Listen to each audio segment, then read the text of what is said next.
Lila Grant did not ask for permission. She walked out of the Orion Light not as a guest but as a commander. The gray coat was gone, replaced by the black uniform of a Terran fleet admiral. Silver stars gleaming on her shoulders. She moved fast through the docking bay past confused diplomats and silent security drones. No alarm sounded. No one stopped her. They still saw her as a relic of the old war, not a threat to the new peace that would change on the far side of Viridia Prime, hidden behind cargo. Freighters and maintenance drones waited the Aurora's resolve, a ship most believed had been scrapped after the last ceasefire. It was not. Lila had kept it ready just in case. She boarded through a rear airlock. The metal hissed shut behind her. The lights inside were dim red emergency mode. The crew already aboard moved with quiet urgency. No cheers, no questions, just work at. The bridge captain Mara Finch stood waiting. "You're early," she said. "I don't believe in being late for war." Mara Finch handed her a datapad showing star charts and fleet positions. The Ghost Fleet was scattered across the outer system. 12 ships total, all old, all battle-scarred but all armed. The Ktheri think we're disarmed. Lila said let them keep thinking. She activated the ship-wide comm. "This is Admiral Grant to all Ghost Fleet units protocol. Cinder is active, repeat protocol. Cinder is active, all hands prepare for immediate deployment." A ripple of movement ran through the ship. In engineering, retired Chief Petty Officer Nora Bell wiped grease from her hands and turned on the main reactor. It hummed to life after years of silence and weapons. Bay former Gunnery Sergeant Dana Cruz ran diagnostics on the grav pulse cannons, her fingers flying over the controls like she had never left. They were not soldiers anymore, but they would be again. The Aurora's resolve lifted from its hiding place, silent. No running lights, no transponder. It slipped through Viridia Prime's traffic like a shadow. Other ghost ships followed, one by one vanishing into the dark. Meanwhile on EOS 9, the Ktheri made their move. 3 cloaked destroyers emerged from warp near the dead colony. They fired not at buildings, but at empty storage silos, triggering secondary explosions that looked like human defense turrets firing back. Then they broadcast a fake distress call in broken Terran standard: "Help, they are attacking us." The message spread fast. By the time the Terran Concord Council heard it, they were already drafting an apology, but Lila was faster from the Aurora's resolve. She sent a counter-broadcast not through official channels but through every open frequency, every civilian net, every pirate relay she could reach. The footage from the data chip played in full Kthari ships, moving into position before any human signal was sent. No weapons fired from EOS Nini, no human presence at all. The truth was clear, but truth alone would not stop a warrenly force. Could Lila gave the order target the Kthari supply line near the Helix. Nebula was a bold move. The Nebula was deep in contested space guarded by Kthari patrols, but it held their main fuel depot for the outer fleets. If it fell, their war machine would stall. The Ghost Fleet struck at dawn by ship time, silent running. No comms, no identification. The Aurora's resolve led the charge, its new grav pulse drive bending light around it, making it nearly invisible until it was too late. Kthari sensors blinked in confusion. Then alarms screamed, human ships. But that was impossible. The treaty. The peace, none of it mattered now. Lila stood on the bridge, calm as stonefire. Grav pulses lanced out, tearing through Thari's shields like paper explosions bloomed in the void. Silent but deadly. 2 destroyers vanished in fireballs. A third tried to flee, but Dana Cruz locked on and fired a second volley. It broke apart like glass. The fuel depot went next, not with brute force but with precision. One well-placed shot to the containment core. The resulting chain reaction lit up the nebula like a newborn star. Mission complete. But Lila did not smile. This was only the beginning, back on Earth. The council erupted. Admiral Grant has committed an act of war. She must be arrested. But how? She was already gone. And the people were watching on every screen. On every world, humans saw the footage. They saw their ships fighting not for conquest but for truth. They saw Lila not as a rogue officer, but as the one who refused to let them be lied to. In the streets, the mood shifted from celebration to resolve. From peace to readiness. Lila knew the Kthari would retaliate. They would come with everything, and she would be ready. She gathered her captains in the Aurora's war room. Nora Bell, Dana Cruz, Mara Finch and others' faces lined with age but eyes still sharp. "We cannot win a long war," she said. "So we will not fight a long war, we will fight a fast one. Hit their command nodes, their comms, their supply lines, make them bleed with every move, and never let them catch their breath." They nodded. No one asked why. They already knew, because if they lost, humanity would not just surrender. It would disappear. And Lila Grant would not let that happen. Not again. The Aurora's resolve turned toward the next target. A Kthari listening post, near the Orion Veil. Silent engines, dark hull human, fire in the night, and far behind them the galaxy began to whisper. "The humans are not done. They have only just begun." Lila stood at the viewport watching the stars blur as the ship jumped to. Warp peace was a gift, but survival was a right, and she would defend it with everything she had. Even if it meant burning the treaty to ash, even if it meant standing alone. She was not alone. The Ghost Fleet followed. And soon others would too. The war had not ended, it had simply changed hands. From diplomats to warriors. From words to weapons, from hope to action. And in the cold dark between stars, humanity remembered how to fight. The galaxy held its breath after 312 years of war. The last shot had finally been fired, not with a blast, but with a signature etched in light on a crystal tablet aboard the neutral station. Viridia Prime, the final treaty between the Terran Concord and the Kthari hegemony, was sealed. Outside the observation dome, stars burned cold and distant. Inside, the air hummed with quiet tension. Alien delegates in flowing silks and polished carapaces exchanged formal bows and data crystals. Human diplomats in dark suits stood straight-backed, trying not to show relief or fear. They had won peace, but it felt fragile, like glass held together by hope. Among the humans, one woman watched from the shadows. Admiral Lila Grant did not wear a uniform today. She wore a simple gray coat, her dark hair pulled back, her eyes sharp and unreadable. She stood near a service corridor, hidden just enough to see everything without being seen. She had not been invited to sign the treaty. She had been asked to stay away. And she understood why Lila had commanded the 7th Fleet during the siege of Helios Drift, when every other human ship had fled or burned. She held the line for 17 days with 3 damaged cruisers and a skeleton crew. She refused to surrender even when the Kthari offered safe passage in exchange for the colony's coordinates. She destroyed her own comms array to keep them silent.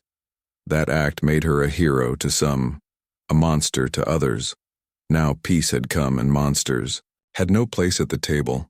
The ceremony ended with soft chimes and polite applause. The Kthari High Envoy, a tall being with silver eyes and voice like wind through stone, declared the age of conflict over. The Terran Chancellor smiled and raised a glass of synthetic wine. Lila turned away back in her quarters aboard the human diplomatic shuttle Orion Light. She sealed the door and activated the privacy field. Then she reached into her coat and pulled out a small black data chip no bigger than her thumb. It had arrived 6 hours before the signing. Encrypted with level 9 military clearance, it came from a source deep inside Kthari space. Someone who had risked everything to send it. The message was short but clear. Os 9 compromised. Kthari. Shadow Fleet mobilizing. False flag imminent. Teos 9 was a human colony on the outer rim. Abandoned after the last ceasefire, but still marked as Terran territory under the treaty. If anything happened there, it would be seen as a violation by the humans, unless the Kthari made it look like the humans attacked first. Lila plugged the chip into her private terminal. The screen flickered, then showed grainy sensor footage. A dozen Kthari dreadnoughts cloaked in stealth fields drifting near the dead world of Eos 9. Their weapon ports open, their comms silent. They were waiting for a reason, and the treaty would give them one. She sat in silence for a long time. The only sound was the soft hum of the ship's life support. Outside the viewport, Earth's blue curve glowed peaceful, unaware. On Earth, people celebrated. In New York, children ran through streets waving flags made of recycled synth cloth. In Tokyo, cafes played old victory songs. In Lagos, markets sold Peace Day pastries with edible star maps. No one knew no one. But here and that was the problem. The Terran Concord Council had disbanded the War Department 3 weeks ago. All active fleets were ordered to stand down, all weapon systems to be locked or dismantled. The Kthari demanded it as a condition of peace. Humanity agreed, eager to heal, to rebuild, to forget. But Lila remembered. She remembered the screams from Helios Drift, the way the comms had cut out one by one. She remembered the faces of the colonists who chose to stay behind knowing they would die. She remembered the Kthari broadcast after the fall, not of victory, but of correction, as if humans were a mistake to be erased, and now they were doing it again. Only this time, they would use the treaty as a shield. She opened a secure channel, not through official networks, but through an old military backdoor known only to a few veterans. The line crackled. Then a voice answered. Mara Finch. Captain Mara Finch, her oldest friend, her most trusted officer, Lila. Said you saw it? I saw it, Mara replied, her voice low, tense. They're going to Hideos 9, make it look like we broke the treaty and the council will apologize, beg for forgiveness. Maybe even hand over our fleet codes. Lila stood and walked to the window. Think peace means weakness. Do you have a plan? Lila did not answer right away. There was a file buried in the archives so deep most thought it was myth protocol. Cinder activated only in total extinction scenarios. It called for the reassembly of the Ghost Fleet, a secret reserve of decommissioned warships hidden in the Kuiper Belt, retrofitted over decades with silent drives and black ice. No one had ever used it because no one had ever needed it until now. I need you to gather the old crew. She said, which ones? All of them, even the ones who retired to farms. Especially them. Or Finch was silent for a moment. Then they'll follow you. Lila, they always have. I don't want followers, I want fighters.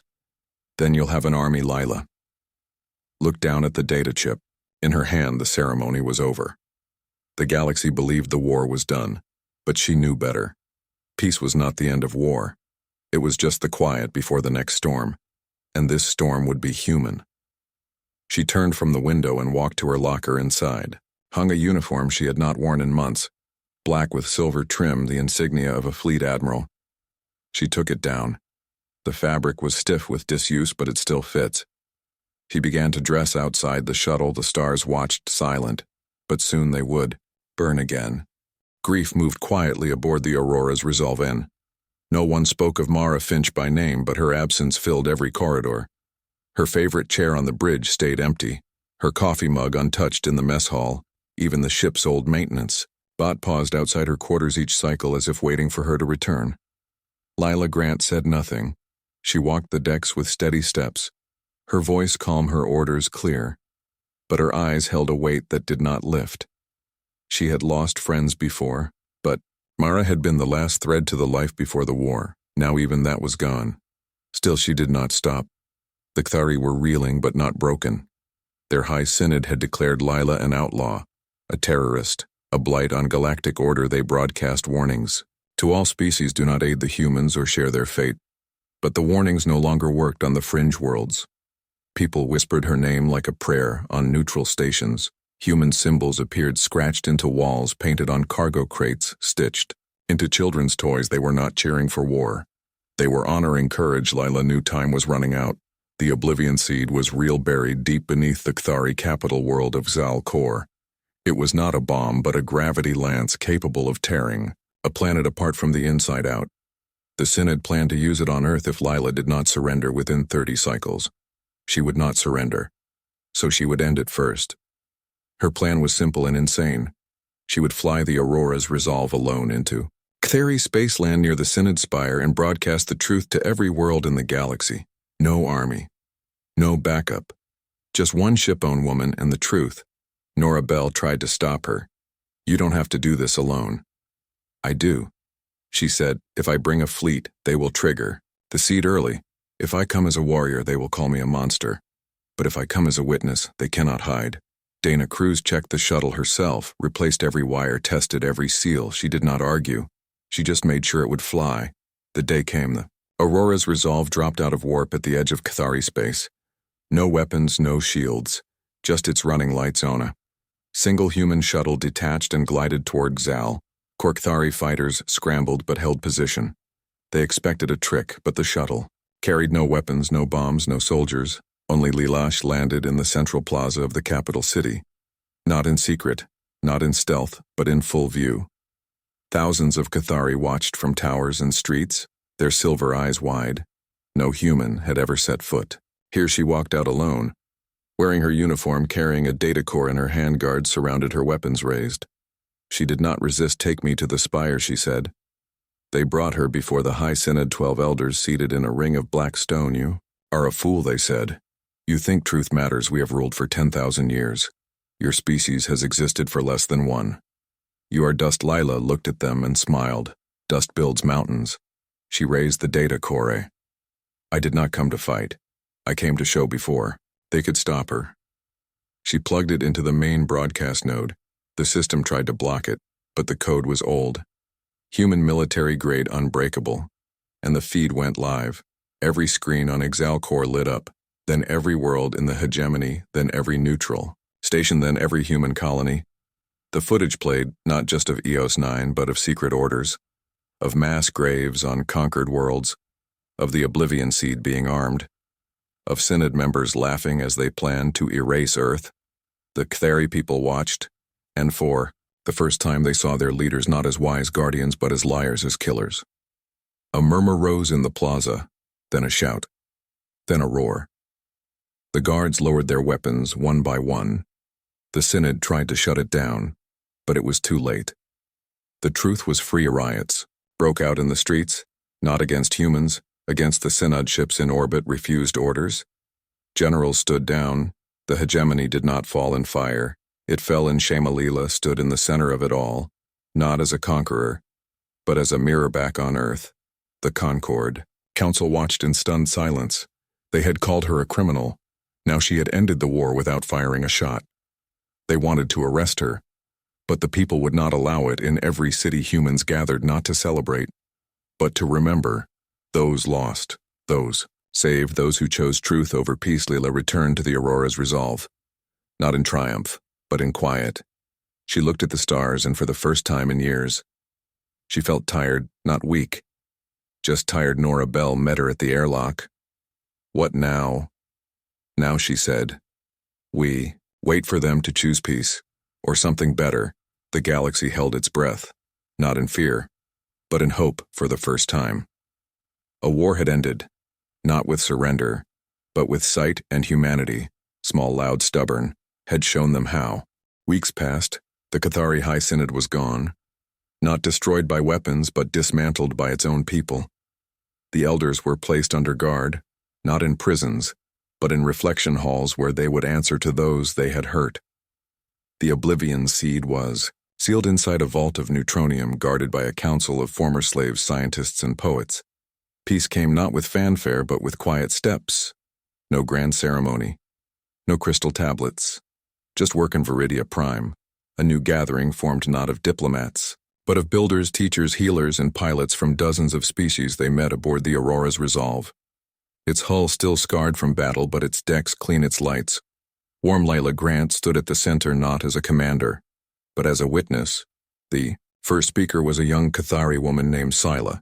She had been a data archivist in the capital when the Truth broadcast aired. She helped leak more files after the fall.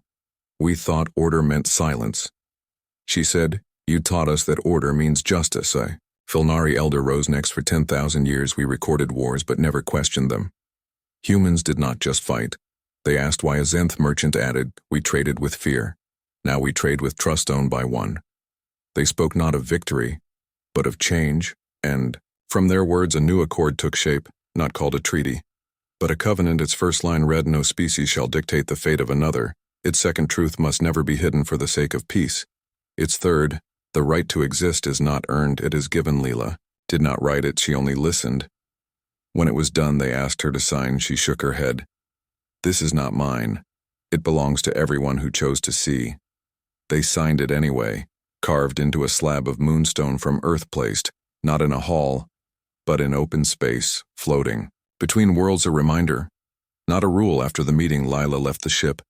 Not in a shuttle but on foot. She walked through the station corridors, past alien children learning human songs, past Kthari engineers helping rebuild human outposts, past old soldiers sharing stories over simple meals.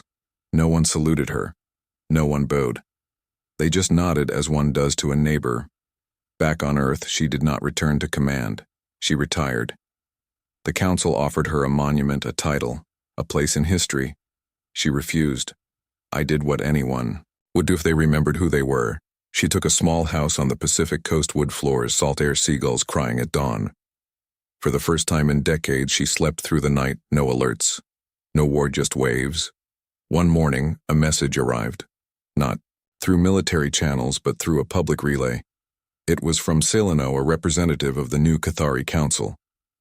It read, "You taught us that peace is not given, it is earned and protected." Thank you. Lila read it twice, then folded it and placed it on her windows till the sun rose over the ocean. Golden and calm, she made coffee, sat on the porch and watched the sky stars still burned out there. Some friendly, some not. But none dared lie now, because the galaxy remembered.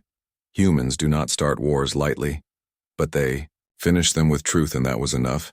She sipped her coffee, smiled faintly and whispered, "Then let's make sure it lasts." The wind carried her words out to sea, and beyond to the stars, where they belonged. The galaxy watched. At first they did not understand. The Cathari had ruled the outer systems for centuries, their fleets vast, their technology ancient, their word law among 100 client species. Humans were newcomers, loud, emotional, reckless. They fought with fire, not logic. They bled too easily. They cried too openly. They were not like the others. So when Admiral Lila Grant struck the Helix Nebula Depot, the galaxy expected chaos. They expected human ships to scatter after one bold move. They were wrong. Instead, the Ghost Fleet moved like a single mind, silent, fast, precise. They hit a Cathari sensor relay near the Crimson Veil, then vanished before reinforcements arrived. They disabled a command hub orbiting Zeta Prime by overloading its core. With a drone no bigger than a shuttle, they cut comms across 3 sectors using old human encryption tricks the Cathari could not break. Each strike was small, but together they unraveled the hegemony's control. The Cathari sent warships in response, but found nothing to fight, only empty space and dead stations. Meanwhile, on neutral worlds, rumors spread. Humans do not waste shots. Humans do not kill civilians. Humans only hit what must be hit. The Velnari scholars took notice, an ancient race of historians, who recorded every war but never fought. They sent observers to the edge of human space. They watched as Lila's fleet rescued a stranded freighter of refugees, then left without taking credit. They noted it in their archives. Species Terran not driven by conquest but by protection. The Zenth Collective, a network of merchant worlds long ignored by the Cathari, began to trade quietly with human outposts. Not weapons, but parts, fuel, medicine. They called it humanitarian aid, but everyone knew it was support. Even former enemies hesitated. The Drask warlords who once raided human colonies now watched from the shadows. They had fought humans before, and lost more than they gained. They respected strength, and Lila showed it without shouting back aboard the Auroras. Resolve. Lila studied new intel. The Cathari were changing tactics. They stopped chasing ghosts. Instead, they gathered their main fleet near the Shattered Ring, a graveyard of broken planets and dead stars. It was a trap. They wanted Lila to come, and she would, but not how they expected. She called Mara Finch to the bridge. "We need to make them think we are desperate." Mara Finch frowned. "We are not yet." Lila pulled up a star map. "The Cathari believe we will try to cut their supply line through the ring. They have hidden ships behind the largest debris field, so we will send a small force straight at it." As bait, Mara Finch understood. "You want me to lead it?" "Yes, it could be suicide, only if we lose." Mara Finch smiled faintly. "Then I better not." 2 days later, the bait was set. 3 ghost ships led by Mara's cruiser. The Iron Sparrow jumped into the Shattered Ring. They fired on a Cathari outpost, then turned to flee. Just as planned, the Cathari Grand Armada emerged from hiding. Dozens of warships, engines, roaring weapons. Charging, they chased Mara's ships deeper into the ring, straight into the storm. What they did not see was the Aurora's resolve, waiting on the far side, hidden behind a collapsed neutron star. Its grav pulse drive off its heat signature masked by cosmic radiation. Lila watched the feed from Mara's ship. Cathari closing in, shields at 60%. "Hold course." Mara Finch's voice was calm. Always. Then at the last moment, Mara did not run. She turned and fired every weapon at the nearest Cathari dreadnought, not to destroy it, but to blind its sensors in that moment of confusion. The Aurora's resolve struck, not at the dreadnoughts, but at the gravity anchors holding the ring stable. The anchors were ancient devices left by a dead civilization. They kept the debris from collapsing into a black hole. Lila's team had studied them for weeks. One precise shot to the primary anchor, and the ring began to fall, not all at once, but in waves massive rocks pulled by sudden shifts in gravity slammed into Cathari ships. Shields overloaded, hulls cracked, engines failed. The Grand Armada was not destroyed, but it was broken. Ships collided in panic. Comms filled with static orders turned to noise, and through the chaos the Ghost Fleet struck again. Not with fury, but with focus. They picked off stragglers, disabled command vessels, cut escape routes. When it was over, the Cathari had lost a third of their fleet, and Mara's ship was gone. Leela stood alone on the bridge after the battle. No music played, no victory message sent. Just silence. She had known the cost, but seeing it hurt. Marfinch had been more than an officer. She had been family, yet Leela did not weep. Not yet. There was still work. She opened a channel to all human forces. This is Admiral Grant. We have shown them we can fight. Now we show them we can win. Broadcast everything. The battle footage, the Cathari lies, the truth about EOS 9, send it to every world. Every station, every ship, let the galaxy see who they really are. The message went out, not through military channels, but through civilian nets, pirate relays, school broadcasts, even Cathari-occupied zones, and the galaxy saw. They saw human ships saving refugees while Cathari ships bombed empty towns. They saw Leela refusing to strike a hospital ship even when it carried enemy officers. They saw the shattered ring not as a battlefield but as a warning. Cross us and you will fall even. The Velnari changed their records. Species Terran, not primitive. Innovators. Not reckless, strategic, not emotional, determined. On Earth, the Concord Council tried to denounce Leela again. But this time the people did not listen. In the streets, in the factories, in the orbital docks, humans stood together. They did not want endless war, but they would not accept lies. They trusted Leela because she did not promise peace. She promised truth, and in a galaxy full of shadows, that was rare. Leela knew the Cathari would not stop. They would come harder. They would bring their final weapon, the Oblivion-seeded device buried in their capital world, capable of cracking planets like eggs. She had to move fast before it was ready. Before more lives were lost, she gathered her remaining captains, Nora Bell, Dana Cruz, and others.